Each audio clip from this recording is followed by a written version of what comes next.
Noah Thompson didn't talk much, not because he was shy, but because he understood early on that where he lived, silence was often safer than saying the wrong thing. The West End neighborhood of this city had nothing memorable for outsiders. Houses are stacked on top of each other. Sounds mixed with car horns, neighbors' TVs, and arguments echoing through the walls. There, Noah lived with his mother, Ms. Denise, a night shift nurse, in a cramped apartment with cracked walls, flickering lights, and sleep often interrupted by footsteps coming home late at night. Noah didn't complain, never, because he had something no one around him ever noticed. Music always lived inside him. Not the kind of music the curriculum teaches, with private lessons or good instruments. All he had was an old keyboard in the corner of the community center, a few blocks from home. It was missing 6 keys. One was stuck. The speaker was so distorted that turning it up too high made it screech like wind slipping through a cracked door. But for Noah, that was the only untouched world he had. Every afternoon after school, while other kids grabbed $1's worth of fries on the corner, Noah ran straight there. No sheet music, no instructor. He laid his hands on the keys and played. Not like someone practicing to perform, but like it was the only way to keep himself from melting into the world. He played from memory, his mother's footsteps coming home at 3 a.m., the sigh of the older woman downstairs when she opened her electric bill, the sound of rain pounding against the window on a giftless Christmas night. And somehow, Noah turned those sounds into melody. It became a kind of music that sounded alive even on a broken keyboard. No one knew that. No one ever stopped to listen, except for the janitor at the center who occasionally walked by and said, "That kid, he plays like he's telling a story." Then he'd go back to work. At school, Noah was the same. He didn't raise his hand, didn't get high grades, wasn't on any standout list. But he tapped rhythms with the tip of his pen during math class. During recess, he drew musical notes with his finger on the table. And when the school loudspeaker played the national anthem every morning, he tilted his head, listening, like he was unraveling every chord in his mind. Only one person noticed that his music teacher was Ms. Rivera, a woman with deep eyes, a low voice, and the constant scent of printer ink around her. One afternoon, when Noah was eating dry bread in class because he forgot his lunchbox, she gently sat beside him and asked, "Do you hear sounds in your head, even without an instrument?" Noah looked up, surprised, then nodded slightly. "Then, you don't need anyone to teach you where to start. You just need to learn how not to give it up halfway."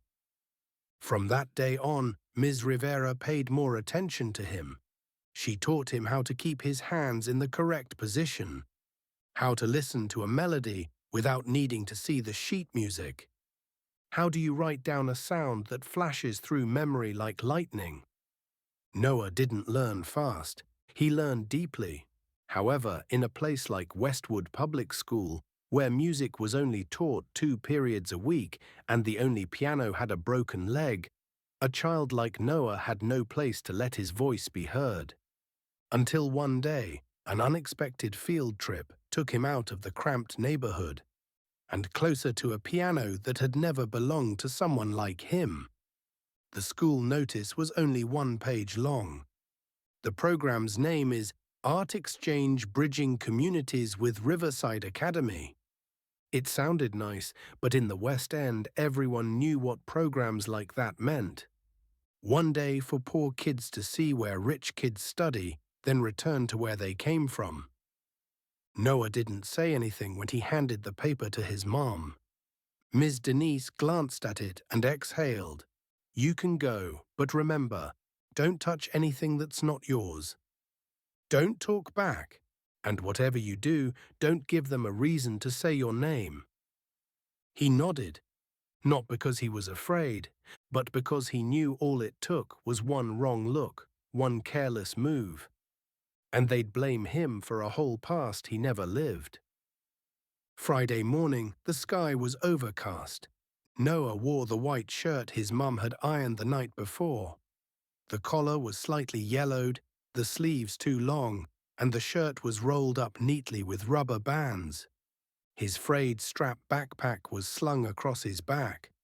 Inside were just a notebook, a pen, and a vague hope of seeing a real piano. The bus rattled out of the poor neighborhood, where cracks in the walls were more familiar than working lights. It headed toward the other side of the city, where fences were repainted not because they were broken, but because they looked a little old. When Riverside Academy came into view, the kids on the bus fell silent. The building looked like a palace, the gardens trimmed like illustrations, and a fountain sat in the center of a red brick courtyard. No honking horns, no graffiti, not a single child with a self-stitched shirt. Riverside students stood in lines, wearing deep blue blazers with embroidered initials. They smiled, not loudly, not boastfully, but how people smile when they've never had to be ashamed of what they don't have. Noah stepped off the bus, small, out of place, but he didn't lower his head. He was assigned to the music room, a room as bright as a television studio, with soundproof glass doors, glossy wooden floors, and, right in the center, a jet-black grand piano, lid open, keys gleaming like bone. Noah froze, the thing he had dreamed of in half-slept nights, the thing he had once heard through a crackling old radio. Now right in front of him. Real, silent, beautiful to the point of pain. He took one step forward, and at that exact moment, a voice rang out, sharp as a razor blade. "What do you think you're doing?" Noah turned around. A blond boy with cold eyes stood blocking the path. Arms crossed, wearing a blazer embroidered with the letters BCJ. Next to him were two other boys, smirking, but not in a friendly way. "That's a Steinway," the blond boy said. "It costs more than your whole apartment." "Careful? Dirty fingers leave marks, you know." "Or maybe your school doesn't teach kids not to touch what doesn't belong to them." Noah stood still, empty. His ears rang, but not from fear. It was anger, quiet, settling in drop by drop. Not anger from being insulted, but because they thought he didn't have the right to dream. He stepped back, then looked straight at the blond boy. It wasn't a defiant look, nor was it submissive. It was the look of a child who knew he would remember this moment for the rest of his life. Not to hold a grudge, but to turn it into music. A minute later, as the class was getting ready to begin, Noah walked over to the piano. He didn't ask. He didn't wait for permission. And when his fingers touched the keys for the first time, the old world began to tremble. The new world wasn't ready to defend itself. Noah sat down. No one told him to. No one stopped him. Maybe the whole class, including the blond boy in the blazer who had just mocked him, didn't think he'd dare. But Noah sat. His hands rested on his knees. His eyes were fixed on the black and white keys, as if he were asking them a question not found in any textbook. The room fell silent. Not a comfortable kind of quiet. It was the quiet that followed a mistake, when everyone waited for someone to be yelled at. But Noah just breathed in, with the breath of a child who had grown used to being silenced but still kept a match of his own. His hand lifted, touched the C key. A soft, round note rang out, not loud, but just enough to stop anyone about to speak. Next came E, then G. It was a simple chord, but it was played like a soul speaking for the first time after being allowed to speak. Noah hadn't studied music theory. He didn't know about advanced scales, didn't know chord names. He only knew that once his right hand began to move, the melody in his head poured out through his fingertips like water breaking free. There was no need for practice. He had played this piece thousands of times in his mind. During blackout nights, while waiting in line for charity meals, while sitting in the hallway waiting for his mom to finish her night shift. It wasn't classical music, nor was it jazz. It was a piece only Noah could play, because it was written from his memories. His left hand pressed the bass line gently, like the stealthy footsteps of a child tiptoeing past things no one ever noticed. His right hand lifted, then fell, like the quiet voice inside someone who didn't dare cry aloud. A missed beat, a slightly off note. Not perfect, but so real that no one in the room moved a muscle. The eyes of the blond boy in the blazer shifted from scorn to confusion, then to shock. He couldn't name the feeling rising in his chest. He only knew that the silence in the room no longer belonged to Noah. It belonged to him and to all who once believed only people like them had the right to play. When Noah hit the final note, a soft D minor chord, the room didn't applaud, because no one had caught their breath yet.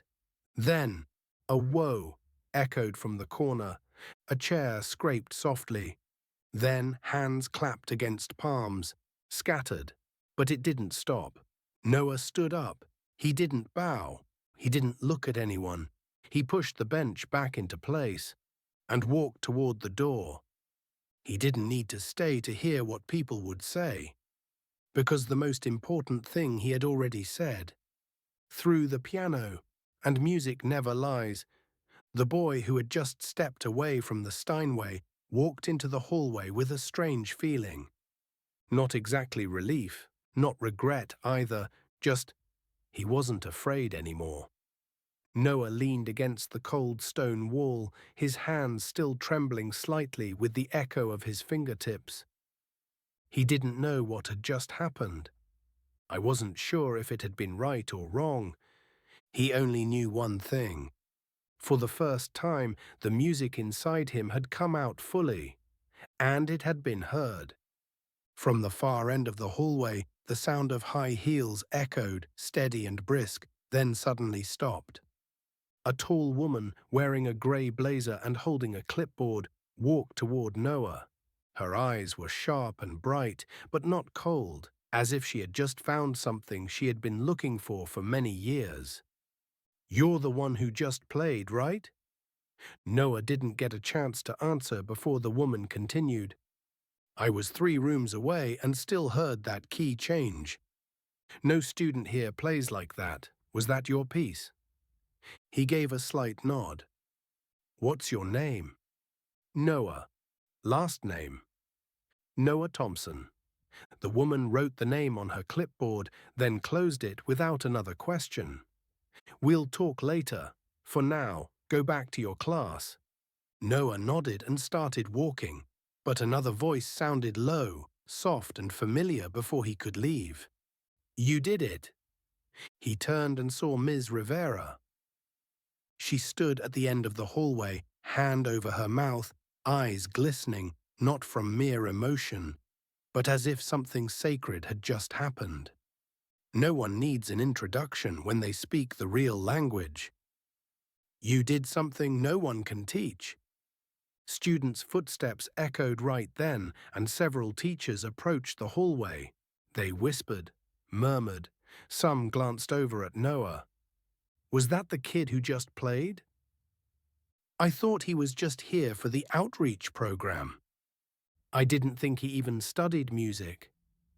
At the same time, from the music room door, the blond boy in the blazer, the one who had first mocked Noah, stepped out. His face no longer smirked. It was simply just blank. Noah looked at him not with defiance, not with sarcasm, just with the gaze of someone who had just answered a question, in the only language he truly knew. "I didn't think you would." the boy in the blazer said quietly, then fell silent. No apology, no excuse, and Noah didn't need one. Because this time the silence wasn't fear, it was a victory. That very afternoon, Mrs. Caldwell, the woman with the clipboard, called a citywide music program director. No long introductions. She said, "I just met a child. Never studied music. Doesn't belong here. But if we don't reach out today, tomorrow he'll be swallowed by the silence of an entire system." That same afternoon, when the workshops wrapped up, Ms. Rivera called Noah over, her eyes firm but warm. "Noah, they want you to perform a piece during the final program this afternoon, a piano solo. Just about 3 minutes. You can choose any melody you want." Noah's eyes widened. "Today? As in today? Today.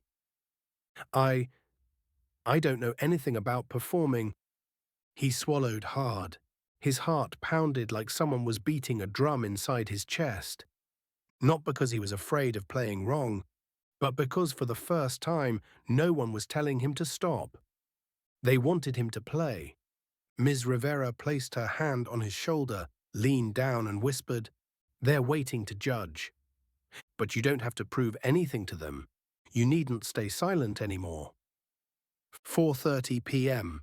The main auditorium of Riverside Academy of the Arts, spacious, tall, bathed in warm yellow light. Over 200 seats were filled.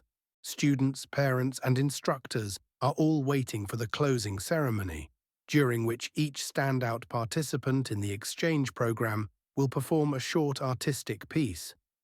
Noah's name wasn't on the printed program. He was the final addition. The MC stepped out. Her voice was clear and composed. "And to conclude today's exchange event, we are honored to present an exceptional performance from Westwood School. Young Noah Thompson, performing an original piano composition. Please welcome him." Noah stepped out. Each footstep echoed on the wooden stage like a drumbeat pounding against his chest. The stage lights shone straight into his eyes. He couldn't see the audience, but he could feel their gaze crawling over him from his worn collar to his scuffed shoes. He sat at the familiar Steinway, the same piano from the morning. But now it was no longer forbidden. It was the only friend he had on that stage. Noah placed his hands on the keys, paused for a beat, took a deep breath. "I'm not playing for applause. I'm not playing to impress anyone. I'm playing because if I don't, I'll explode." The first note rang out soft, low, nearly silent. The entire room seemed to lean back and exhale slowly.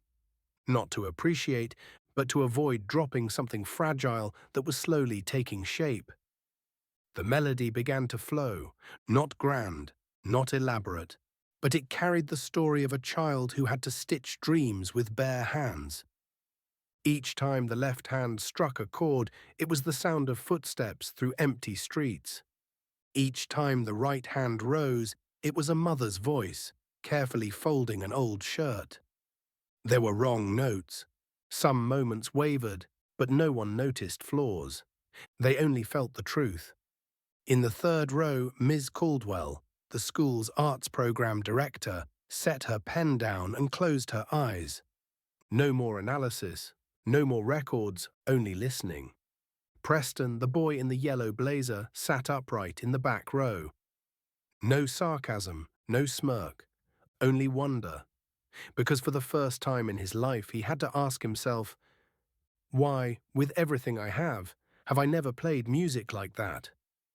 Noah ended on the final chord, a soft release, like someone opening their hand to let go of something held too long.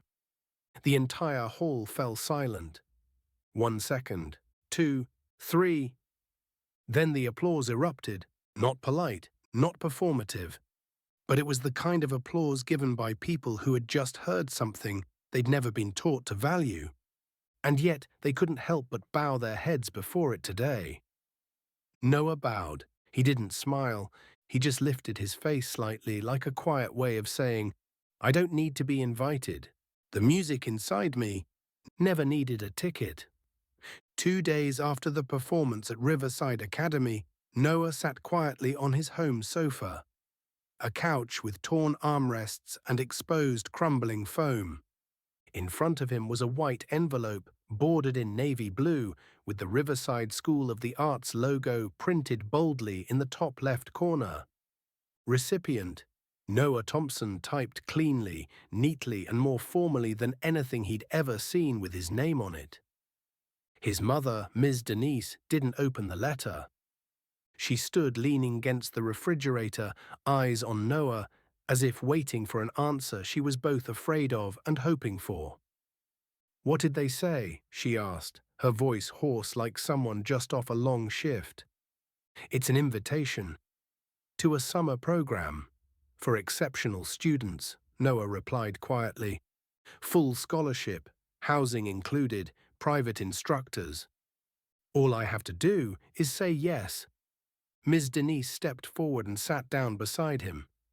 She didn't look at him. She didn't look at the letter. She just let out a long sigh, the kind of single mother makes when balancing a leaky fridge and a child with dreams she's desperate not to crush. Did they say why they picked you? No, Noah answered, but I think they heard me. Silence. Noah looked at his hands, the same fingers that once trembled when touching Steinway's piano, still marked by tiny cuts from sharpening pencil wood into makeshift drumsticks at the community center. I don't have to go, Noah said suddenly. I mean, if you don't think it's okay, I can stay. It's fine. Ms. Denise turned to him. Her eyes all at once were sharp. Not watery, not soft, but the eyes of someone who had walked through countless rainy days while trying to hold up a roof for someone else. Noah, you don't have to ask permission to do something good for yourself. It's just, she paused, that world, it's not like where you grew up. Not like anything I've ever seen. You'll have to go alone. I can't guide you there. Noah nodded, slightly but firmly. The following week, the program's bus pulled up at the end of their street. Noah carried an old backpack. Inside were a few changes of clothes, a blank notebook, and a song that had yet to be named. Just before he stepped onto the bus, his mother said, You don't have to become anybody. Just be yourself. The kid who knows how to touch a piano. Like he's saying what others are too afraid to. The bus pulled away from Westwood. We walk past the wholesale market, the old factory, and the wall lined with shards of glass. The one Noah used to look through every morning, dreaming of a different world. At Riverside School of the Arts, Noah was taken to a small dorm room where every bedsheet was pressed flat and the walls had framed pictures instead of cracks. His roommate was Daniel, a white boy, age 11, from a private school up north.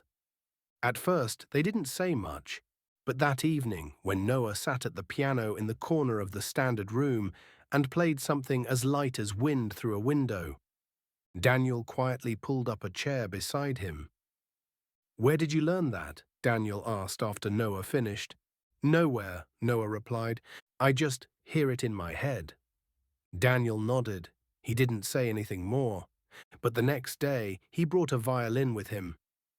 I've never played with anyone before. Want to try? Noah smiled for the first time in days, and just like that, every day at the academy, Noah didn't learn to be better than others. He learned to name the music inside him, rewrite memory in notes, play with both hands, and listen with his heart. In the second week, during a class called Memory and Sound, an old teacher, Mr. Clay, asked Noah, You play beautifully, but why did you start? I don't know, Noah answered.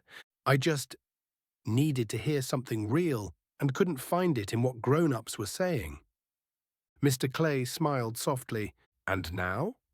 Have you heard it? Noah nodded. And I want other people to hear it too. October came early in autumn, in a city brushed with mist and a gentle chill. Riverside Academy's gates opened again, but Noah didn't leave a faded yellow school bus this time. He was brought in a private car, seated in the back with a case for his digital piano, a clean dress shirt, polished round-toed leather shoes, and a handwritten invitation from Mrs. Caldwell herself. "We are honored to invite you, Noah Thompson, to return and perform at our fall concert as a featured guest artist from the Summer Talent Program." The boy who had been 10 was now 11, a little taller, standing a little straighter. But the most significant change was in his eyes. No longer the eyes that dodged the stares of others. Now they were the eyes of someone who knew the worth of the music he carried. Inside Riverside's concert hall, the seats began to fill. Students in navy blazers, teachers with name badges pinned neatly to their uniforms. Parents are sitting side by side, adjusting hems and straightening ties. In the third row from the back is a woman in a crisply ironed white button-down shirt, showing signs of wear, Noah's mother. Next to her sat Ms. Rivera, still with the same look she had given Noah on that fateful afternoon. The two women didn't say much. They just looked toward the stage, where the lights were beginning to rise, signaling the start of the performance. The MC stepped out, her voice calm and steady. "Ladies and gentlemen, to close tonight's full concert, we present a young artist full of quiet strength. Someone who moved an entire panel of judges into silence with just the first 3 minutes of his summer performance. Please join me in warmly welcoming Noah Thompson." There was no thunderous applause, no cheering, just a silence unlike any silence Noah had ever faced. This was the silence of anticipation, of hope, of respect. Noah walked out, not hurried, not with his head down. He sat at the Steinway, the same piano from last year, but it wasn't a mountain now. It was an old friend, ready to help him tell a new story. And then he began to play. Not loud, not showy. He wrote a piece 2 weeks earlier titled, "Where I Begin." The first note rang out low, deep and warm, like the voice of a boy who had spoken very little. But this time everyone listened. The melody rose from there slowly, pausing at times like it was unsure, then continuing, growing stronger and brighter, like sunlight breaking through after a long day of quiet rain. In the fourth row, Preston, the same boy in the yellow blazer from last year, now taller, his face less smug, sat silently, eyes locked on the piano. No more sneers, no more mocking smirks, only a feeling, one even he couldn't name. At the final modulation, Noah released a D major chord, light, clear, as if to say, "I didn't come here to win against anyone, only to stand in the light without bowing my head. Just once. That's enough." When the last sound faded, the room became still, like a ceremony. No one spoke. A few clapped. Then slowly the entire hall rose to their feet. Not out of politeness, but because they had just heard something true. After the concert, many came to congratulate him. An elderly music professor grasped Noah's hand firmly. "I've listened to Chopin, Rachmaninoff, but today I heard myself through your playing." A younger boy stepped forward, clutching a blank notebook. I want to learn the piano too, but I don't know where to start." Noah knelt, touched the boy's hand and said, "You've already started," Noah said. "You just have to give up." 3 months after the recital at Riverside, the old streets around Noah's apartment complex hadn't changed much. Faded signs still hung crookedly, rap music still drifted out from the barbershop, kids still ran barefoot across the empty lot, dodging cracked bricks. But there was one new thing: the community center, which used to house a broken keyboard with missing keys and faulty wiring, now houses a dark wood upright piano, 95% new, and an adjustable bench. No one knew exactly who donated it. Only that one day a middle-aged man came quietly, placed the piano down, and left a sealed envelope with a handwritten note. For the boy who dared to play music where no one thought it was possible. From that afternoon on, Noah began teaching music. No whiteboard, no dry theory. He just sat down, placed each kid's hand on the keys and said, "Try listening to what your heart wants to say. Don't try to be right. Try to be real." Word spread quickly through the neighborhood. The baker's younger brother is from the corner stall. The boy who got kicked out of class for drumming on his desk. The shy girl who used to sit outside the center door, only peeking in. One by one, they came to learn. No one paid a fee. All they had to bring was something they'd never dared say, and the courage to try playing it. One late weekend afternoon, as Noah adjusted a boy's fingers during a chorus section, his mother, Ms. Denise, stood in the doorway, arms full of grocery bags. She didn't step inside. She just stood quietly, watching. Her son, the boy who used to say so little and who once avoided eye contact with strangers, was now smiling, pointing, and passing on to others the light he once kept hidden in silence. That night, over dinner, Noah placed an envelope on the table. Not another recital invitation. It was an acceptance letter to the full-time training program at Riverside Conservatory, a special course for gifted students with a full scholarship. His mother read it, then folded it shut. "You sure? Once you go in, a lot of things will change." Noah smiled without hesitation. "You know, Mom, if we keep waiting for permission to reach our dreams, we'll be stuck behind the fence forever. I don't want to ask anymore. I want to open the door so others can follow." The once empty notebook was now complete in the drawer beside Noah's bed. Notes mixed with scribbled lines of writing, his mother's advice, Ms. Rivera's gaze, his first duet with Daniel. And on the very last page, just one short line: "You don't need to be chosen. You need to play the music no one's heard yet." And Noah did. He made them hear it. And most of all, he made them never forget. Noah's story isn't just about a gifted boy. It's a story of belief, courage, and the power to bend expectations with one honest chord, played at the right time. If you're holding a dream,